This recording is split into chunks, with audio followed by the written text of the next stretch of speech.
Ya, jadi menurut saya soal-soal seperti ini akan menjadi iklan yang sangat negatif buat Indonesia ke depan.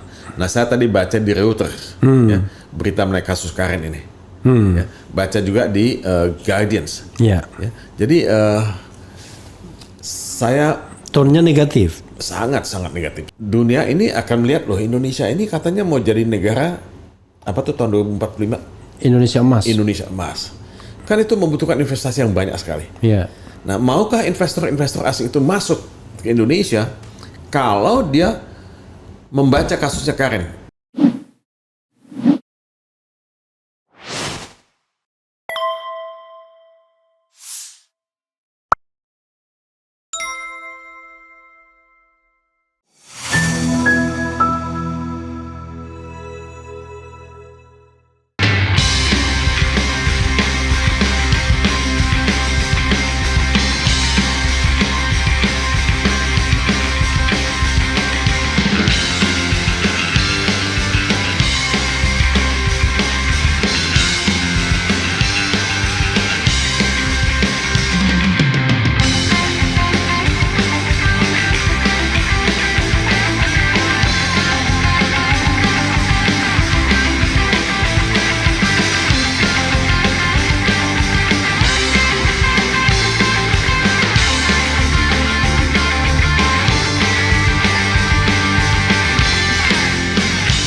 Ya, jadi menurut saya soal-soal seperti ini akan menjadi iklan yang sangat negatif buat Indonesia ke depan. Nah, saya tadi baca di Reuters ya, berita mengenai kasus Karen ini.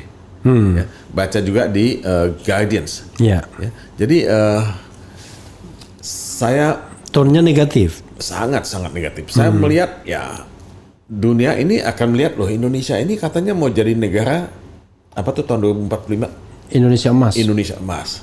Kan itu membutuhkan investasi yang banyak sekali. Ya.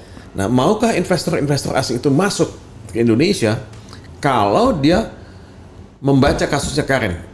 Ya, dia kan mungkin membayangkan, pada satu waktu saya akan dikriminalkan juga dong kalau buat putusan yang salah. Bisnis itu kan bisa untung bisa rugi. Keputusan-keputusan korporasi yang dibuat oleh perusahaan yang ditandatangani oleh presiden, sejauh dia sudah disetujui oleh board of directors dan board of commissioners, itu tidak melawan hukum, itu sesuai dengan aturan korporasi, nggak bisa dipidanakan. Kecuali ada niat jahat di situ. Kecuali ada niat jahat. Dan kalau dia dituduh korupsi, apakah dia memang memperkaya dirinya sendiri? Ya, itu kan mesti dibuktikan, dan saya tidak melihat. Ya, tidak melihat hal itu terjadi pada kasus Karen. Nah, ini dalam dunia bisnis menjadi perdebatan yang sangat intens dilakukan. Nah, teman-teman yang bergerak di law firm yang ya mengerjakan hal-hal yang sifatnya korporasi itu membuat semacam kelompok group yang namanya business judgment rule. Oke. Ya. Nah, karena itu semua business judgment yang dibuat itu. Nah, kenapa business judgment itu dipidanakan? Ya, di Undang-Undang BUMN ada juga itu business judgment rules itu. Jadi ada sekarang rencana untuk membuat judicial review terhadap pasal 2 dan pasal 3 Undang-Undang Pemberantasan Tindak Pidana Korupsi. Jadi itu jangan disalahgunakan. Ya, kalau yang business judgment, ya itu business judgment, bukan crime gitu. Kecuali bisa dibuktikan bahwa dia terima uang. Kalau dia memperkaya dirinya sendiri, ya. Tapi jadi business judgment-nya nggak boleh dikriminalkan, tapi ini ya tetap bisa penyimpangannya kan dari business judgment. Iya, tapi kan itu ada standar pembuktian. Burden of proof-nya harus ada dong. Nggak bisa kan orang diasumsikan bersalah. Memperkaya diri sendiri. Kalau Kelihatannya abang concernnya ke ujungnya, padahal saya pengen ke depannya. Jadi abang Yang ke depan udah banyak ngomongin. Oh iya, enggak.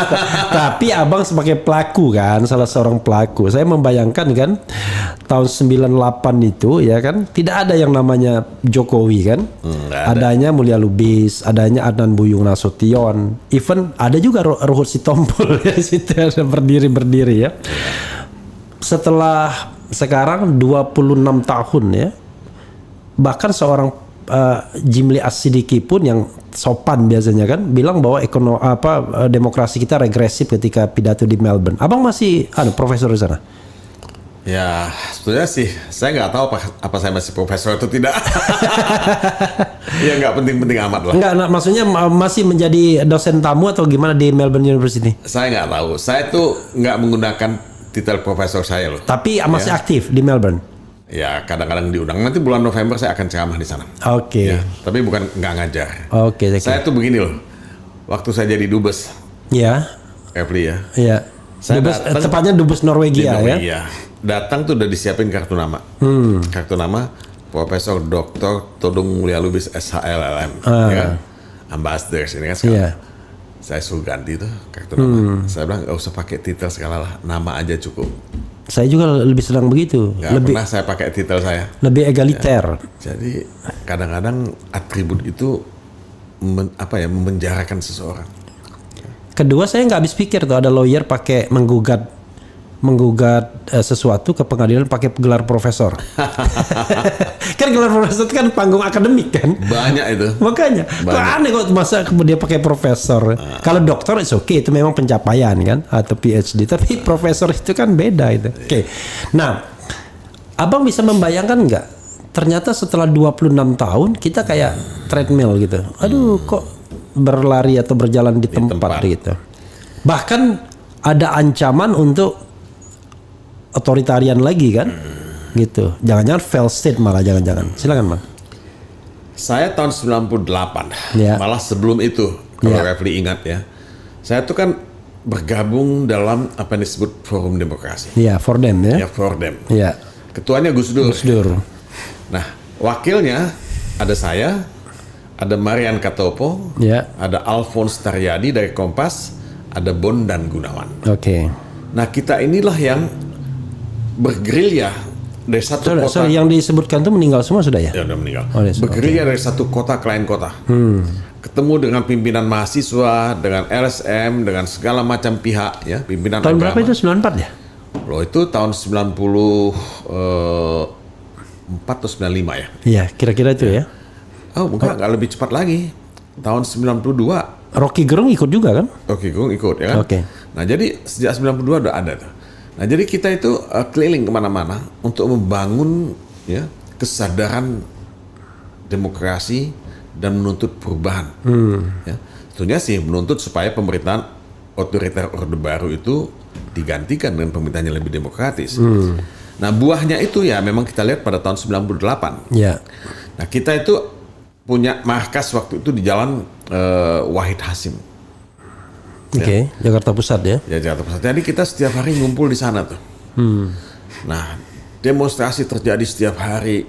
Ya, kita ngumpul di sana dan teman-teman yang ikut dalam demonstrasi itu sebagian juga datang ya kan, nggak banyak tentunya ya, karena kan kita nggak bisa mengakomodasi banyak orang.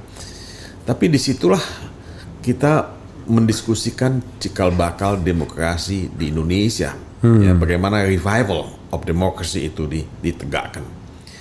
Nah, misalnya kita bicara mengenai pembatasan masa jabatan presiden. Oke. Misalnya. Iya. Walaupun itu bukan semata-mata Fordem, Refli.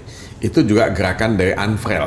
Oke. Ya, University Network for Free and Fair Election. Ya. Jangan salah, mahasiswa UGM dulu juga bicara tentang pembatasan jabatan Ya. juga. Nah, itu kerjaan itu ya, kerjaan dari ANFREL juga ya. Kemudian kita bicara mengenai apa ya? Sistem dua kamar. Oke, bicameral. Bicameral. Ya. Ya. Kita ingin DPD itu berfungsi. Kenapa? Karena DPR itu kan ya kita tahu datang, duduk, dengar, duit dan sebagainya itu kan. Jadi nggak sama sekali mencerminkan aspirasi rakyat. Nah, daerah itu ditinggalkan. Makanya kita usulkan ada DPD. Kemudian ada MK. Nah, yang paling luar biasa adalah keberhasilan reformasi itu memuat satu bab hak asasi manusia. Ya. Yang kalau kita lihat pasal-pasalnya itu sama dengan pasal-pasal yang ada pada Universal Declaration of Human Rights yang dilahirkan oleh PBB tahun 1948. Jadi kita berhasil, waktu zaman Orde Baru, saya kan dituduh anasionalis, dituduh anti Pancasila oleh Jenderal Benny Murdani. Saya dicekal 3 kali dalam hidup saya. Ya, pernah paspor saya ditahan 2 tahun, pernah 6 bulan, ya, dan kemudian juga ya pernah ya nggak terlalu lama ya, seminggu 2 minggu saya nggak bisa ngapa-ngapain ya karena paspor saya diambil. Tapi itu semua karena mereka tidak suka saya mengkritik pemerintahan Orde Baru pada waktu itu. Saya berkali-kali seminar di luar negeri waktu saya masih muda, ya saya nggak segan-segan ya pulang saya dipanggil oleh Bakin, ditanya ya kan, kamu ngomong apa di sana? Waktu itu masih LBH. Masih LBH. Kamu bicara apa di sana? Ya udah, saya jelaskan aja apa adanya. Nah, satu hari, Bung Refli, ini saya ingat sekitar tahun 85, ya, saya dipanggil oleh Menteri Kehakiman, ya, Pak Ismail Saleh. Dia panggil saya datang pagi-pagi ngobrol sama dia. Pak Mulya ini kan advokat, ya, juga dosen. Iya, saya bilang. Tapi Pak Mulya kan sebagai dosen. Sorry Bang, ini untuk mengingatkan ke Sobat Hera. 85 itu usia Abang berapa? 85. Waduh, tahun berapa ya? Tahun 49 Abang lahir. 49. 50, 85, 36. 36. Wah, masih muda sekali. Nah, Oke, 36 tahun. Saya dipanggil oleh Menteri Kehakiman, tanya, Anda sebagai dosen kan tidak boleh merangkap sebagai advokat. Saya bilang pada dia, Pak Menteri, banyak dosen Fakultas Kedokteran punya praktek dokter. Banyak teman-teman advokat, ya, itu juga datang dari kalangan akademisi. Saya sebut nama almarhum Muhtar Kusumatmaja, yang buka kantor MKK. Saya sebut juga nama almarhum Marjono Reksudiputro waktu itu. Nah, saya bilang, apa bedanya? Saya kerja di LBH dan saya jadi dosen, dan saya sebetulnya udah dapat izin dari dekan waktu itu, Ibu Hanifah almarhumah. Ya, saya bilang, Bu, saya jadi direktur. Abang dosen di UI? Tidak tetap? Waktu itu tetap dong. Oh, itu tetap. Oke. Jadi saya bilang pada dekan Ibu Hanifah, saya kerja di LBH, tapi saya tetap menjalankan kewajiban saya mengajar di EVA. Jadi saya nggak tinggalkan itu, karena saya senang mengajar. Dia izinkan, karena dianggap sebagai bakti sosial, pengabdian sosial, tridharma perguruan tinggi. Nah, tapi oleh Ismail Saleh itu dianggap nggak berlaku. Ya, pokoknya jadi dosen nggak boleh mengkritik pemerintah. Itu yang terjadi. Nah, saya tanya, ya kan, kalau saya ditindak seperti ini, saya minta yang lain juga ditindak dong. Jangan hanya saya aja. Nah, dia nggak bisa jawab. Tapi kan, ya mereka itu tidak mengkritik pemerintah. Ya, mereka praktek sebagai advokat, mereka praktek sebagai dokter, tapi kan tidak mengkritik pemerintah. Nah, itu membuat saya dicekal, akhirnya diberhentikan dari UI. Ya, saya waktu itu tanya pada Fuad Hasan, Menteri Pendidikan. Nggak tahu kalau Kepri masih ingat kan namanya Fuad Hasan ya? Ingat dong, kebiasaannya pun saya ingat biola. Fuad Hasan kan. Nah, saya tanya pada, karena saya kenal baik sama dia. Saya nggak bisa jawab katanya. Loh, saya kan anak buah Anda, kan Anda Menteri Pendidikan. Ya, dia cuma bilang saya nggak bisa jawab. Nah, saya mau bilang apa? Nah, akhirnya saya berhenti, saya dicekal, nggak boleh keluar negeri, saya tidak boleh menulis di media. Berapa rentang dari tahun berapa sampai tahun berapa itu? 85 sampai? Itu 85 sampai 87,5 lah. Ya. Kemudian tidak boleh kasih ceramah di kampus-kampus. Status waktu itu di LBH masih sebagai? LBH, tapi kan UI kan saya diberhentikan ya, kan? Diberhentikan. Ya udah, saya lontang-lantung lah, nggak bisa ngapa-ngapain. Dan LBH mendapat kesulitan. Kenapa? Karena funding LBH, dana LBH itu kan kebanyakan dari luar negeri. Dicekal juga. Ya kan, kita harus dapat persetujuan kan. Ada yang dengan Seknek, ada yang dengan departemen ini, departemen itu, dan namanya funding agency itu nggak berani kasih dana. Ya. Jadi LBH juga mengalami krisis pada waktu itu. Nah, saya dinasihati oleh teman-teman, udahlah kamu nggak usah di LBH lagi. Nah, akhirnya Bung Refli ya, Duta Besar Amerika waktu itu, namanya Paul Wolfowitz. Mengetop sekali itu. Ya, dia bicara dengan Soeharto.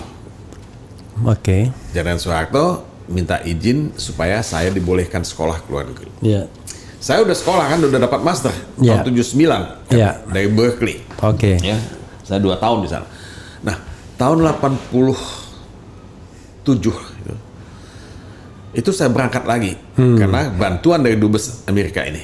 Dia datang ke Soeharto bilang, ya udahlah biarin aja si Mulia Lubis itu sekolah ke luar negeri Daripada ngacau di sini. daripada ngaco ya kan. Saya nggak apply. Iya. Ya. Oke. Nah, dia datang ke LBH, Paul Wolfowitz. Saya udah dapat izin dari presiden. Anda bisa berangkat ke luar negeri. Kemana saya bilang? Ya ke Harvard. What? Saya diterima di Harvard. Saya nggak melamar. Nggak apa-apa, pokoknya kamu berangkat ke sana. Kamu sekolah, ya. Nah, saya nggak punya uang. Ya ada uang katanya. Nanti kamu ada beasiswa katanya. Jadi saya masuk di Harvard. Beasiswa yang saya dapat dari Ford Foundation. Ya. Tapi saya tidak registered sebagai mahasiswa reguler. I see. Saya sebagai special student. Pokoknya mau ngapain pun Pokoknya terserah. saya boleh ikut kuliah, Boleh nggak? boleh nulis, boleh enggak. Nah, saya ikut kuliah. Oke. Ikut kuliah, saya Tapi non degree berarti. non degree. Oke. Saya lulus semua kuliah. Yeah. Nah, saya nulis paper. Nah, pada akhir setelah 2 semester kan kita dapat LLM tuh.